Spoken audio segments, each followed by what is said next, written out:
దారుణం సార్, అన్యాయం సార్. ఆ ముసలాన్ని మోసం చేయడానికి మీకు మనసు ఎలా ఒప్పింది సార్? తడిగుడ్డతో గొంతుకోయటం అంటే ఇదిగాక ఇంకేంటి సార్? సార్ మీకేం అనిపించడం లేదా? మీకు మనసాక్షి లేదా? కాపాడా, చంపేసే వాళ్ళు లేకపోతే ఎదురు 50 లక్షలు ఇప్పించా. ఈ యాంగిల్ ఒకటి ఉంది, ఆలోచించమండి మూర్తి నువ్వు. ఆహా, మీరు చేసే ఏదో పనులకి ఒక రీజన్ కూడానా? కరెక్ట్ కాదు సార్. ఒక పోలీస్ ఆఫీసర్ అయి ఉండి ఒక లుచ్చాగాడికి, వాల్టేర్ వాసుగాడికి మీరు సపోర్ట్ చేస్తున్నారు. చిన్నప్పటి నుంచి చూస్తున్నారు. వాడు పరమ దుర్మార్గుడు కదా, చూస్తున్నావుగా అండి. నీకు తెలుసు కాదు దుర్మార్గుడని. నువ్వు వాడు ఇక్కడే ఉంటారుగా 25 ఏళ్ల నుంచి. మరి నువ్వు చంపేయచ్చుగా అండి. ఇదిగో గన్ను తీసుకెళ్ళి కాల్చేయి. మహా అయితే ఏం చేస్తారు? ఊరి తీస్తారు. చచ్చిపో. నువ్వు నమ్మి నీతి బతుకుతుంది కదా. చేతనైతే చెయ్యి, లేకపోతే అన్ని మూసుకొని కూర్చో.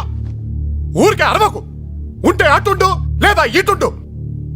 నీలాగా మధ్యలో ఉండే వాళ్ళ వల్ల దేశానికి కాదు కదా, నీ కుటుంబానికి కూడా ఉపయోగం లేదు మూర్తి.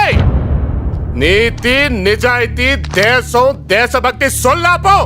ఆ బ్యాగ్ లో 500 కట్లు 1000 కట్లు ఎన్ని ఉన్నాయో లెక్కట్టడం నేర్చుకో. అది అక్రమ సొమ్ము, నేను ముట్టుకోను.